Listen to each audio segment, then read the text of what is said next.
All'apparenza nessuna falla nello scafo, riferisce l'armatore dell'Audace che ieri ha rischiato l'affondamento. Inchiesta aperta dalla procura, Assoutenti dice rimborsare i passeggeri. Proseguiremo il servizio sul Grado Trieste con un'imbarcazione idonea, così l'assessore regionale Amirante, mentre APT Gorizia è pronta a sporgere denuncia per l'accaduto. Proseguono senza esito le ricerche in mare del 24enne marocchino Ayoub, caduto in mare in Porto Vecchio e mai più ritrovato. Ponte di Sistiana, raccordo di nuovo chiuso nella notte tra sabato e domenica per la posa delle 3 travi che faranno da base alla nuova struttura, inaugurazione a fine estate.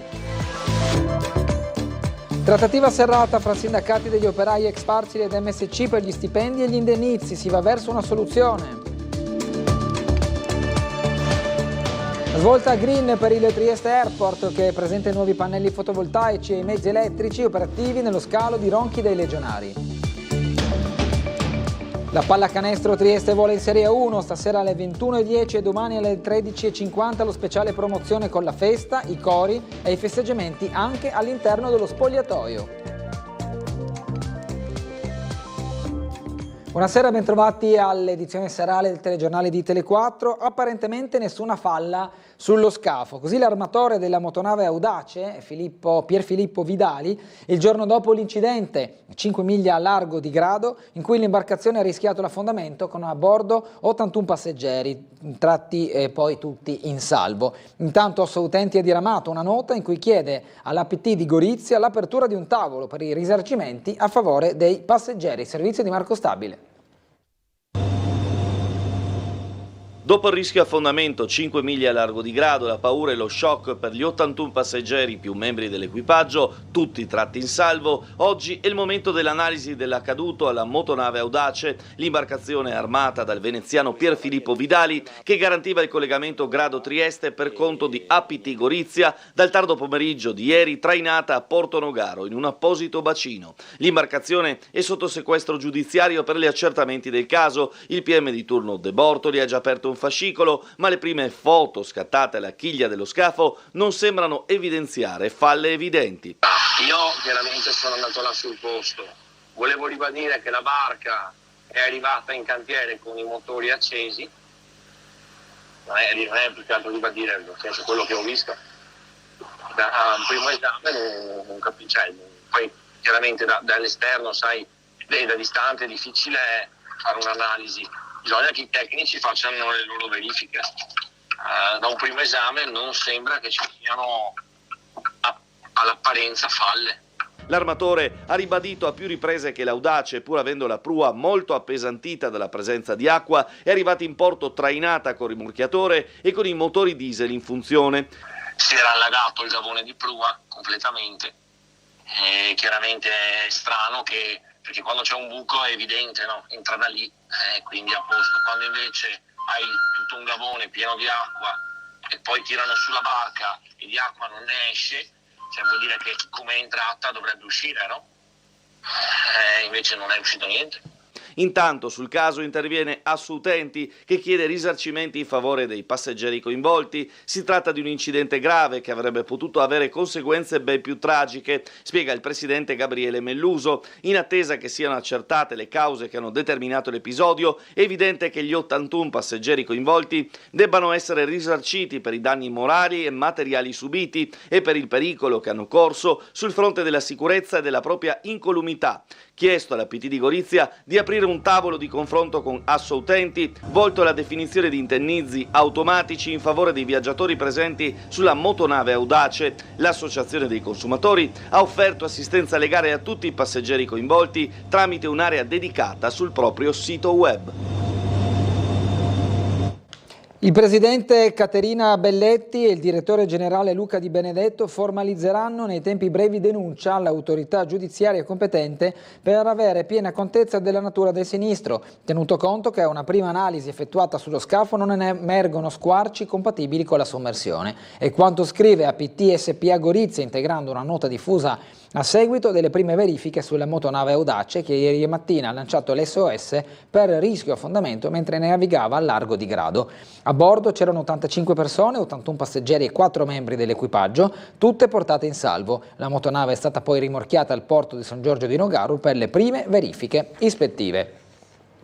E l'intenzione della Regione è quella di proseguire il servizio via mare, naturalmente con un'imbarcazione idonea. Così l'assessore regionale ai trasporti Cristina Amirante, che ha commentato l'incidente della motonave Audace lunedì, vertice con TPL e FVG per delineare una soluzione. Chiaramente il dispiacere e la preoccupazione da parte della Regione per quello che è accaduto, siamo anche noi in attesa di conoscere quali sono le cause e le ragioni di quanto avvenuto ieri. Ovviamente siamo rassicurati dal fatto che nessuno si è fatto male, ma allo stesso tempo adesso abbiamo convocato con urgenza lunedì una riunione con la TPL FVG, che è il soggetto con cui ovviamente la Regione ha il contratto di gestione del trasporto pubblico locale regionale, di cui il marittimo Grado Trieste ovviamente ne fa pienamente parte.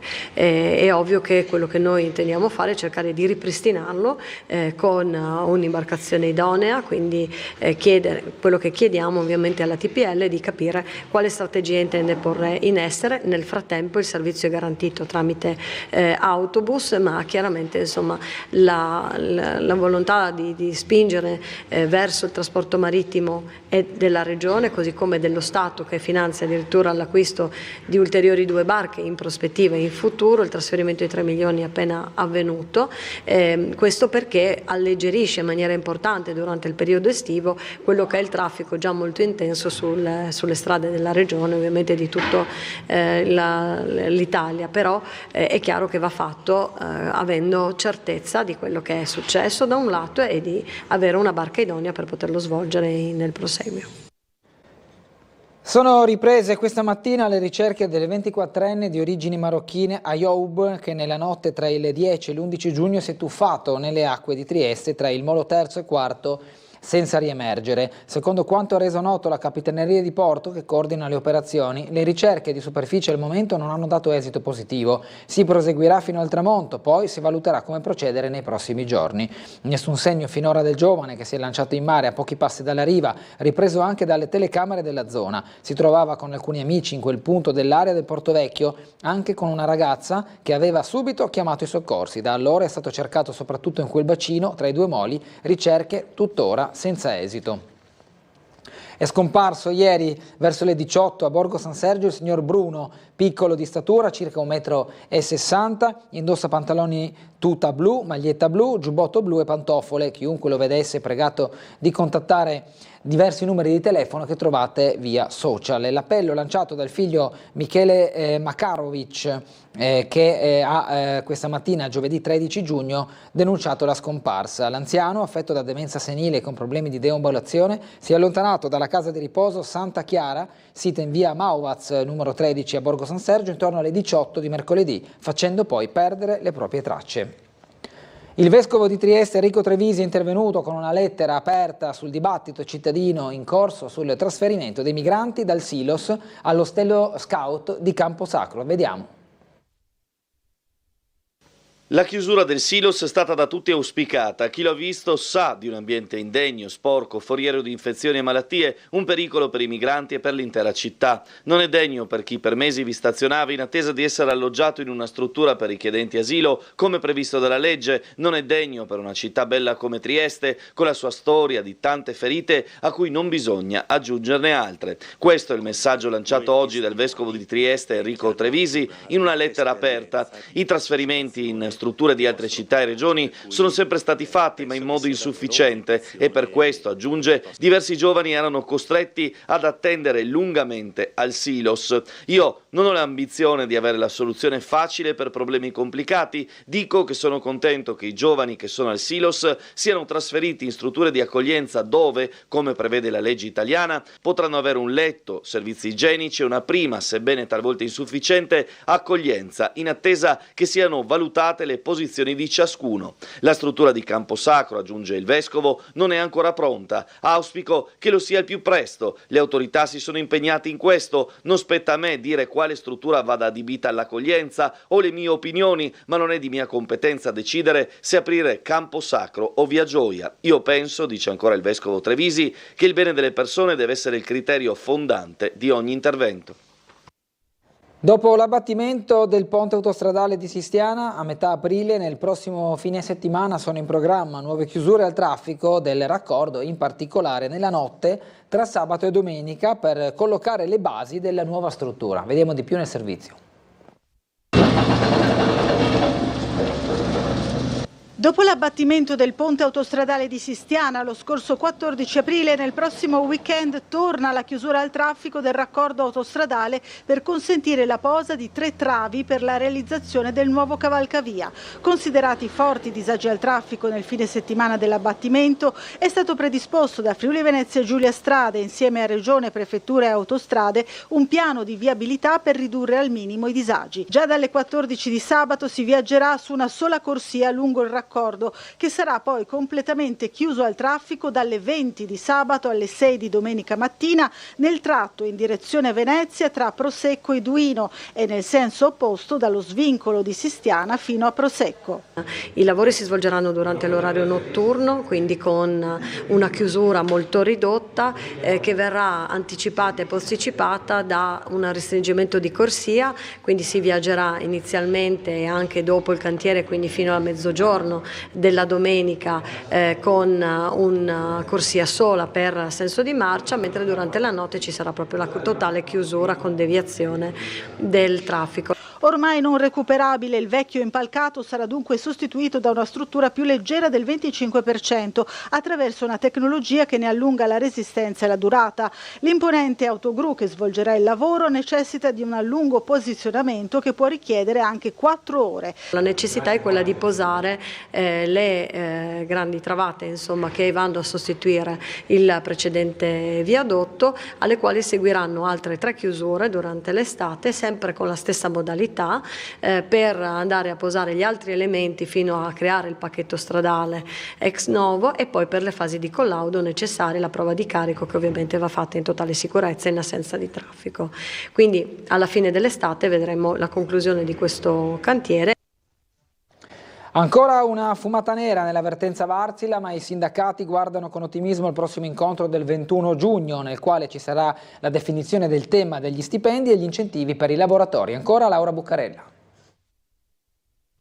La trattativa è serrata sul nodo stipendi e indennizi. Nella vertenza Varzila nuova fumata nera. Negli incontri di ieri con i vertici della multinazionale e dell'acquirente MSC, i sindacati hanno respinto la proposta di incentivo a indennizzare i lavoratori in quanto giudicata insufficiente. Ma sulla controproposta presentata dagli stessi sindacati l'azienda si è impegnata a rispondere al prossimo incontro del 21 giugno. C'è dunque il moderato ottimismo di poter giungere a una soluzione proprio fra una settimana. Con MSC le distanze importanti sono ancora sul tema del salario, su quella parte di accordi consolidati che fanno parte della busta paga dei lavoratori di Varzila e che sono la storia degli accordi di quel sito produttivo sui quali insomma c'è stata una proposta ma che ancora reputiamo non sufficiente a poter, come dire, chiudere una partita.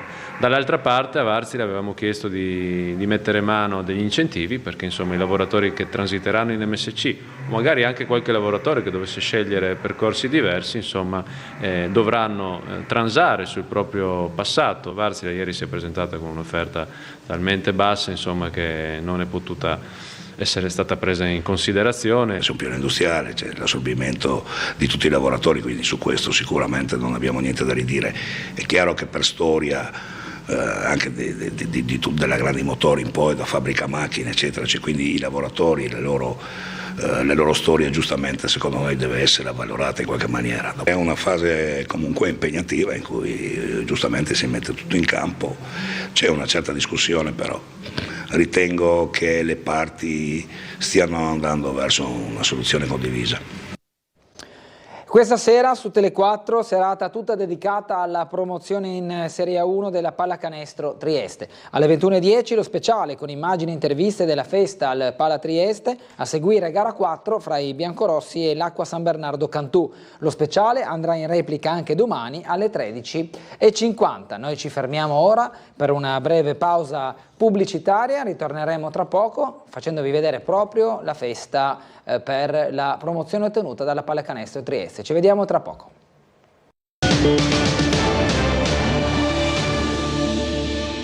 Riprendiamo il telegiornale con la festa del Palatrieste per la promozione in Serie 1 della Pallacanestro Trieste, con i protagonisti in campo e l'esultanza del popolo biancorosso.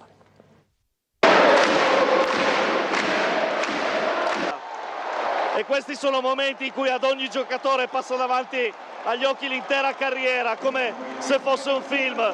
Questi sono momenti in cui ti ricordi di ogni tiro segnato, di ogni errore, di ogni fatica, di una stagione sull'ottovolante finita in gloria. Momenti in cui i ragazzi diventano campioni, momenti in cui i 6.000 del Palatrieste vedono la terra promessa. Trieste torna in A1! Trieste ha vinto 83-72 contro Cantù e di nuovo Serie 1. A un anno dalla retrocessione, a un anno da quel momento così difficile, questo abbraccio a centrocampo sigilla una stagione incredibile. Magnifico, magnifico per noi, per questa gente, per questa maglia. Meritiamo di godere. A chi vuoi dedicare questa vittoria? A tutti noi, al nostro gruppo, alla nostra squadra, a chi ci è stato vicino nei momenti difficili. E per voi questa vittoria. La tua esperienza ha portato tanto. Ognuno ha portato qualcosa, un mattoncino, ma questa è una meraviglia del signor Michael Arcieri. C'è stato quel qualcosa in più rispetto all'altra gara, complimenti. Sì, siamo guardati allo specchio, abbiamo bisogno di fare due cose, le abbiamo fatte al massimo e allora adesso siamo qua a festeggiare con tutti i ragazzi. Il Barba, Giovanni Vildera, il pistolero Old Wild West di gara 4, 20 punti nella gara 4 decisiva e così veramente una grandissima vittoria, ve lo siete davvero meritato. Non so cosa dire, con tutta la merda che ci siamo presi tutto l'anno, dopo una gara 3 di merda, davanti a questo pubblico incredibile. Hai fatto tantissimi punti oggi, avete riscattato anche la precedente partita. Non so cosa dire, sono quello di aver vinto, contentissimo. A chi dedichi la vittoria? A mio papà. Michele Ruzier, l'MVP della finale, il triestino, il playmaker, l'anima di questa squadra, MVP di queste finali promozione, da un triestino a un triestino, da Federica a Ruzier, l'MVP di queste finali, il suo marchio su questa serie. Michele Ruzier, pugno alzato verso i tifosi, una dedica alla città e alla squadra. Presidente, una grandissima soddisfazione, Trieste vola davvero. Sì, ma poi devo dire che si è fermata una squadra, non è stata una casualità.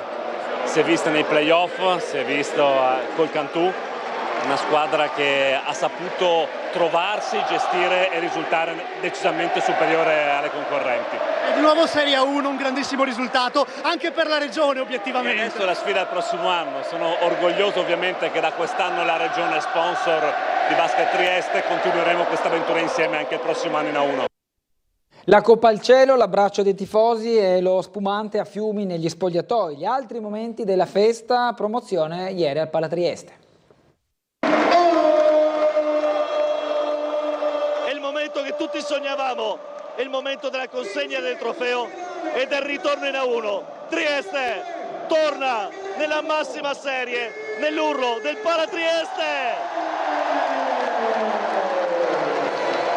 C'è ancora tempo però per un ultimo momento, il taglio della retina, Michele Ruzier, forbici in mano, l'uomo triestino doc che già nato nella Pallacanestro Trieste, c'era già in A2 qualche anno fa quando le cose erano più difficili, è tornato in A1 dopo una grande carriera che l'ha portato anche in casa Virtus Bologna e questa volta è lui con le forbici in mano a tagliare la retina della partita. Lo aveva fatto Andrea Coronica nell'ultima promozione in A1 in maglia Alma, un altro triestino, un altro leader, ma qui stiamo parlando di un giocatore diverso, un uomo che tra assist, canestri, leadership, giocate e inventiva ha veramente trascinato la squadra. È tutto pronto e la retina sta per cadere, è il sogno della 1, ora è veramente realtà. Guarda il palazzetto, è tutto per voi. Penso che ce lo siamo meritato, siamo un gruppo ripetibile, è la nostra promozione, la promozione dei sacrifici di chi non si arrende mai quando nessuno ci credeva, quindi è indimenticabile, è irripetibile tutto questo.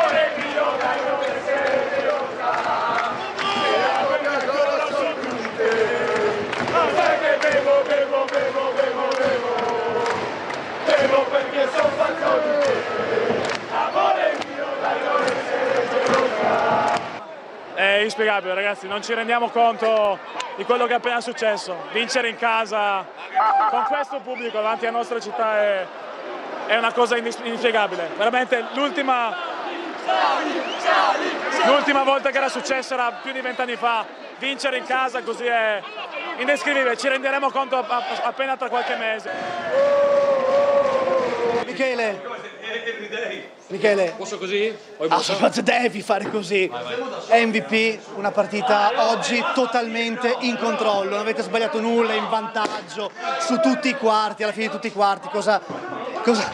Sono arrivati sigari. Questo è importante.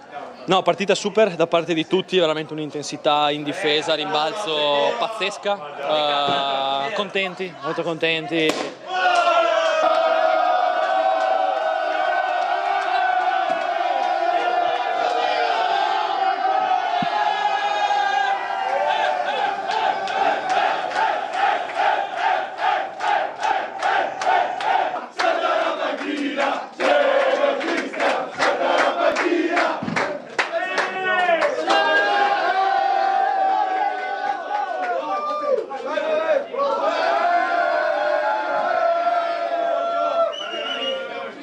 Facciamo un passo indietro, andiamo a vedere come è arrivata questa vittoria sul parquet di Trieste.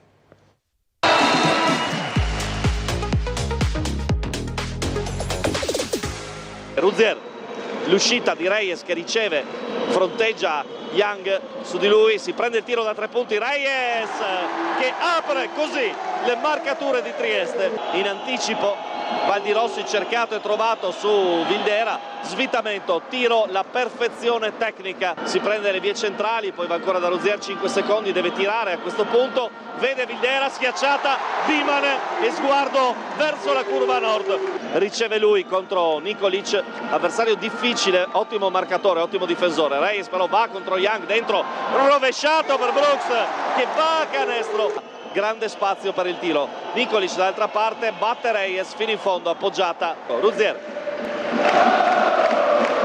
il blocco a favorire l'uscita di Brooks che si libera e prende il tiro da 3 punti. Reyes lo serve, inventerà qualcosa per vie centrali, penetrazione, appoggia il vetro, Superman c'è, Filoi però va dagli 8 metri al tiro. Trieste 18, Cantù 10. Barnes pronto per il blocco, Ichi se ne va solo, scarica nell'angolo da Young che prende un tiro piazzato e lo segna. Rimessa di Ichi, dall'altra parte c'è Bucarelli, riceve Cesane, va il tiro immediato da 3 punti. 22-20. Michele Ruzier nell'angolo, Brooks libero, Reyes apertissimo al tiro, lo sbaglia. Brutto errore questo, poi Brooks la recupera in qualche modo, Vildera appoggiata ed esplode il palla Trieste. 7 secondi, c'è poco spazio. Ruzier, Michelino, il che significa tanta energia in più rispetto ai diretti avversari che di cambi in grado di reggere l'urto ne hanno davvero pochi. Michele Ruzier, la prima tripla, la seconda tripla, il messaggio di Michele, 31-22. C'è Michele Ruzier, gli lascia il pallone, il blocco di Vildera, prova ad andare Michele fino in fondo a scaricare per Vildera, il semigancio del Barba. Trieste, massimo vantaggio, 33-22. 7 secondi, c'è pochissimo tempo, Ruzier deve prendersi la tripla, la segna, e il terzo bolide di Michelino Ruzier. Trieste 40, Cantù 28. Poi Ichi va a sbattere contro Ruzier, indietro per Nikolic che poi prende il centro area fuori per Young che segna. Ichi dall'altra parte tra 2 uomini, fuori Young ancora nell'angolo della sua mattonella, 2 tiri, 2 triple. Michele ad andare in penetrazione, lo scarico per Vildera, l'appoggiata, il reverse, il Barba ne tira fuori un'altra dal cilindro e poi va sotto la curva. Ancora Ruzier ad uscire dopo un probabile fallo di Berdini, a spazio Ruzier fino in fondo, la moto l'ha accesa e ha messo pure la quinta Michele. Tocco, Ichi, penetrazione, lo scarico nell'angolo, Berdini piedi per terra, 58-45.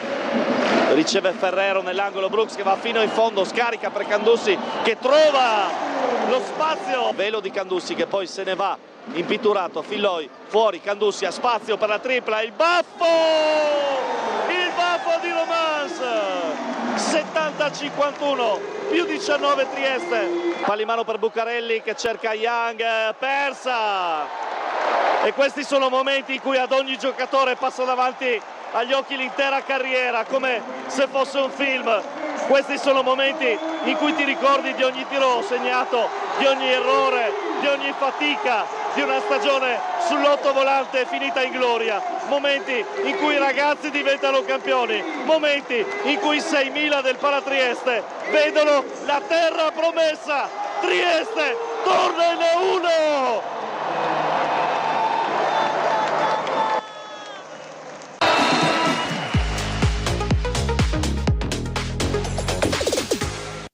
Passiamo ad altro. Il Trieste Airport compie un importante passo verso la totale decarbonizzazione dello scalo aeroportuale grazie all'installazione di un parco fotovoltaico e l'acquisto di un parco mezzi interamente elettrico.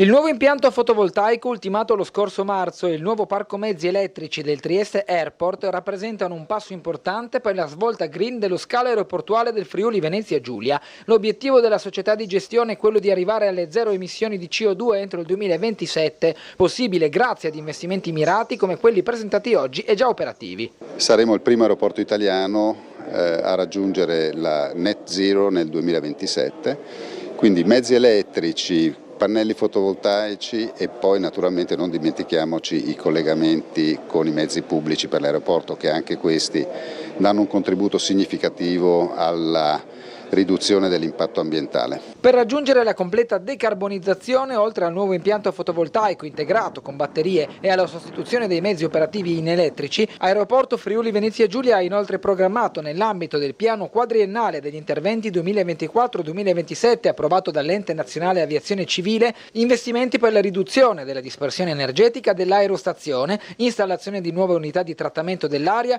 e nuove pompe di calore che miglioreranno l'efficienza energetica dello scalo, riducendone sensibilmente i consumi. Grazie alla sinergia con la Regione e l'amministrazione comunale di Ronchi dei Legionari, Trieste Airport dallo scorso mese di aprile al prossimo ottobre copre l'intero fabbisogno energetico con il nuovo impianto fotovoltaico integrato con batterie. Oggi in Europa, solo in Svezia, ci sono aeroporti totalmente decarbonizzati, vuol dire non avere nessuna fonte di CO2. Con questo nuovo impianto fotovoltaico che ha uno storage anche, quindi delle batterie, e con la trasformazione del parco mezzi in mezzi elettrici, noi sostanzialmente già oggi riduciamo del 75% le emissioni di CO2. Consideri che noi da aprile ad ottobre, in questo periodo qua, siamo completamente autonomi, cioè produciamo da fonti rinnovabili in autoconsumo, anzi anche in eccedenza, perché una quota parte mettiamo in rete. Una parte dell'energia va direttamente alle ricariche del progetto Noemix, è il progetto con cui oltre 500 macchine elettriche andranno alla regione, soprattutto all'azienda sanitaria, e saranno interamente ricaricate da colonnine che abbiamo fatto installare, oltre 200, e quindi nei prossimi mesi avremo le macchine che girano completamente con la ricarica verde e soprattutto prodotta da questo impianto. L'Ater di Trieste ha presentato oggi la riqualificazione del comprensorio di Via Boito. L'area degli edifici Ater di Via Boito si prepara una completa riqualificazione, uno degli interventi più importanti degli ultimi anni nell'ambito dell'edilizia sovvenzionata a Trieste. Le opere si inseriscono nel progetto Super Shine che, finanziato con fondi Horizon Europe 2021-27, si pone come obiettivo principale il rinnovamento energetico degli edifici in 3 distretti pilota in Europa. Per l'Italia il sito è stato individuato appunto nel complesso Ater di Via Boito a Trieste. Grazie al ricorso a metodologie innovative già sperimentate a livello europeo, l'intervento di riqualificazione, che prevede la demolizione e la ricostruzione di 8 fabbricati, punterà su nuove soluzioni tecnologiche e residenziali all'insegna del risparmio energetico, della tutela dell'ambiente e allo stesso tempo della vivibilità degli spazi. Un progetto importantissimo che comunque porterà ad eseguire circa un'ottantina di alloggi su 8 edifici che vengono sicuramente demoliti quelli esistenti perché hanno più di 70 anni e verranno in qualche modo sostituiti da nuovi edifici di altissima tecnologia, ovviamente che guardano ovviamente a quello che è la rigenerazione urbana in termini generali di oggi, con tutti i requisiti necessari per ovviamente dare meno inquinamento possibile all'ambiente. ci sarà un risparmio del inquilino sicuramente, perché ovviamente nel momento in cui gli stabili andranno comunque a consumare meno è ovvio che anche questo sarà un argomento anche di rivedere quelle che sono le politiche dei canoni di affitto, e questo lo faremo sicuramente in collaborazione con la Regione, che comunque in qualche modo legifera sulle ATER regionali. Nona edizione della Festa della Musica a Monfalcone dal 20 al 22 giugno. L'evento clou del ricchissimo programma sarà il concerto d'arpe all'alba del 21 giugno a Marina Iulia.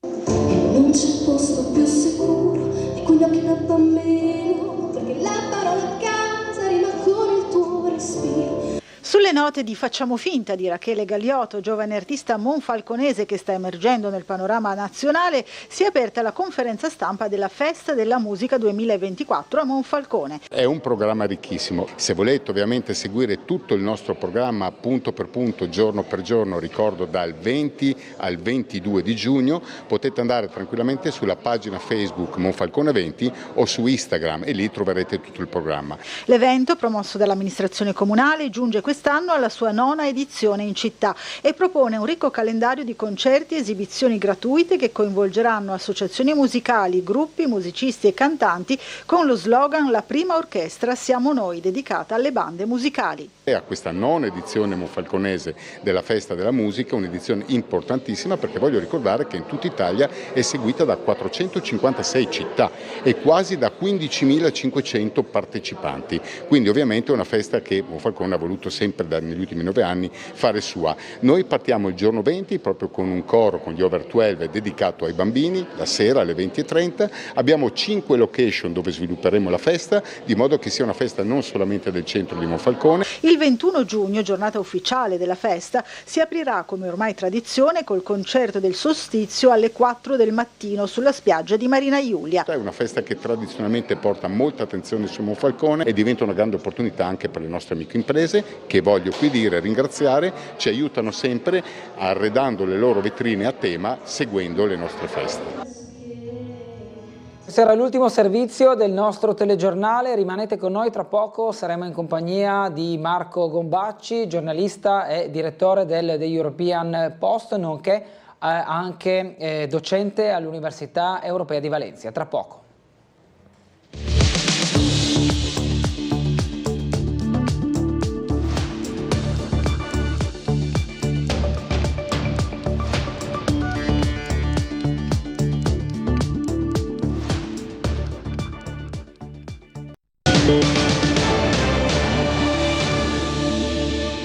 Ben ritrovati in diretta con Tele4, ben ritrovato a Marco Gombacci, il collega giornalista, direttore del The European Post, docente all'Università Europea di Valencia, ben trovato. Grazie mille per l'invito.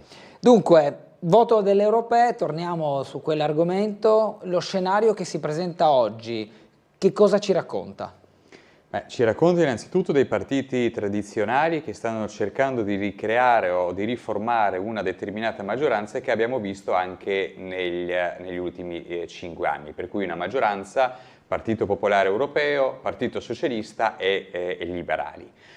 Però questo molti osservatori di politica europea hanno analizzato che questa effettivamente da un punto di vista numerico sarebbe possibile, ma rimarrebbe un fattore quasi algebrico, perché il segnale che è venuto dagli Stati nazionali da queste elezioni europee è stata uno spostamento della maggioranza degli elettori europei, soprattutto nei paesi principali, per cui Francia, Germania, Italia, per non parlare anche di Spagna, perché si sommano le due forze politiche di centrodestra e di destra, anche là c'è stato un forte spostamento a destra. È ovvio che sarebbe un errore per le nuove maggioranze, la nuova maggioranza politica europea non prendere conto di questo dato. Il vero rischio è ricreare un sistema, perché l'algebra, perché la matematica, perché il pallottoliere lo permette, però dall'altro lato non si dà ascolto a quello che gli Stati membri e gli elettori soprattutto degli Stati membri hanno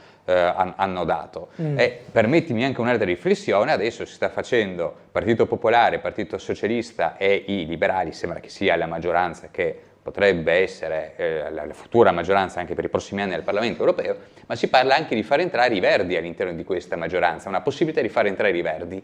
E a quel punto là, paradossalmente, l'asse europeo si sposterebbe a sinistra e non a destra. Certo è che le forze di destra conservatrici e della destra anche più radicale conteranno di più da un punto di vista numerico, perché i gruppi sono aumentati, ma se non c'è l'apertura del Partito Popolare Europeo a negoziare, anche a fare delle aperture ai conservatori e alla destra europeo, ecco come l'unica maggioranza possibile è quella che guarda a sinistra. Allora è là da capire, non solo dal punto di vista algebrico, ma soprattutto dal punto di vista politico, cosa si può fare, perché sarebbe un errore enorme dal punto di vista proprio politico non dare ascolto alla voce degli elettori. La mia domanda però poi è questa: se da un lato bisogna vedere se i popolari hanno intenzione di aprire un dialogo con le destre e con i partiti dei conservatori, loro stessi sono disponibili al dialogo con il Partito Popolare Europeo? Io penso che sia i conservatori che le destre, il gruppo di Unità e Democrazia, per parlarci, dove quello che fa parte la Le Pen, Bardella e la Lega, hanno una propensione maggiore a parlare con il PPE, perché qualora il PPE non dovesse più guardare alla sinistra o ai liberali, ecco come il PPE tornerebbe forse a essere un partito europeo di centrodestra, mentre adesso negli ultimi 5 anni soprattutto l'abbiamo visto andare a guardare almeno sempre più verso sinistra. Il Green Deal è stato approvato da una commissione, quella di Ursula von der Leyen, che aveva come figura apicale una rappresentante del Partito Popolare Europeo, che ha permesso anche quello del Green Deal. Dopo a livello parlamentare, anche all'interno della Commissione, vi sono state, soprattutto da parte dei commissari del PPE, dei tentativi per mettere dei freni al Green Deal. Però andare a formare ufficialmente una maggioranza, ipoteticamente di nuovo con i socialisti o con i Verdi, vorrebbe dire continuare a guardare verso quell'ala politica, e creerebbe ancora più un risentimento negativo popolare, per cui alle prossime elezioni nazionali le destre o comunque il mondo conservatore potrebbe avanzare, per cui questo è da capire chi ci guadagna e chi ci perde eventualmente a negoziare in questo momento. È quasi come se ci fosse una sincronia tra il voto nazionale e la coalizione che potrebbe formare la maggioranza europea, quindi. Beh, perché il voto nazionale andrebbe a cambiare ipoteticamente una maggioranza nel Consiglio europeo, per cui l'istituzione che riunisce i capi di Stato e di governo europei, mentre in questo momento stiamo parlando di una maggioranza a livello del Parlamento europeo che voterà anche sui commissari europei, soprattutto sul Presidente della Commissione europea. Vero. Per cui in questo caso se i socialisti dovessero mettere un candidato alla Commissione europea, allora il PPE, i conservatori e il gruppo di Identità e Democrazia non lo voterebbero, e per cui verrebbe a mancare la figura e si dovrebbe trovare un altro nome. Per cui è molto più probabile che il candidato sia del Partito Popolare Europeo, perché tradizionalmente il partito che prende più voti a livello europeo esprime sia il Presidente della Commissione, e gli altri si possono scegliere il Presidente del Consiglio Europeo, l'alto rappresentante per la politica estera e via via, dopo tutti gli altri organi di sottogoverno, che poi tanto sotto forse non lo sono. Però è ovvio che ripensare di ricreare una maggioranza uguale, identica, da un punto di vista matematico e algebrico è possibile, da un punto di vista politico sarebbe forse un errore, ma dal loro punto di vista, perché andrebbe soprattutto a scontentare una larghissima porzione di elettorato europeo che in queste elezioni ha chiaramente detto che ci sono dei problemi molto chiari in tema di sicurezza, ci sono molti problemi soprattutto anche di ambientalismo troppo spinto, chiamiamola come vogliamo, però questo ecologismo, questo quasi un estremismo ecologista non è stato bene percepito giusto o sbagliato, questo magari facciamo una trasmissione a parte, però non è stato bene percepito dalla popolazione. C'è una popolazione particolarmente stanca che chiede un cambio di passo. E allora a quel punto là cosa fai? Le istituzioni europee ripetono la maggioranza uguale? Là si andrebbero a creare delle frizioni molto forti, che andrebbero a creare sia un impasse a livello europeo, ma soprattutto a livello nazionale, nelle prossime elezioni nazionali che ci saranno negli Stati membri, sicuramente il partito dei conservatori e la destra sarebbe avvantaggiata. Sarebbe un nodo anche per le politiche migratorie, visto che se ne è parlato tanto. Sicuramente, il fatto delle migrazioni e della sicurezza non è un caso che Bardella, che attenzione non è Le Pen, bisogna analizzare molto bene il cambio che c'è stato all'interno del Rassemblement National francese. Avete visto la mappa delle elezioni in Francia? Hanno vinto ovunque tranne nel centro di Parigi, ovunque c'è una mappa blu, che significa che la destra di Bardella e di Le Pen ha vinto ovunque in Francia. Questo vuol dire effettivamente che c'è un sentimento, infatti Macron addirittura indetto subito ha detto elezioni, c'è un sentimento molto forte di protesta nei confronti di Macron, di un governo centrista, dove buona parte della popolazione, la maggioranza della popolazione francese vede questo scontro tra elite e la gente normale, tra politiche che agevolano magari le grandi multinazionali e che colpiscono gli agricoltori. Dopo, ripeto, possiamo parlare tanto, ma questo è quello che le persone stanno percependo dalla politica, e non capire che c'è un grosso malessere, continuare come se niente fosse, è un errore, sarebbe un errore politico molto, molto grande. Dobbiamo chiudere, grazie a Marco Gombacci, Grazie a voi. direttore del The European Post, docente all'Università Europea di Valencia, alla prossima volta, occasione, sperando in studio. Grazie a tutti per averci seguiti e buona serata.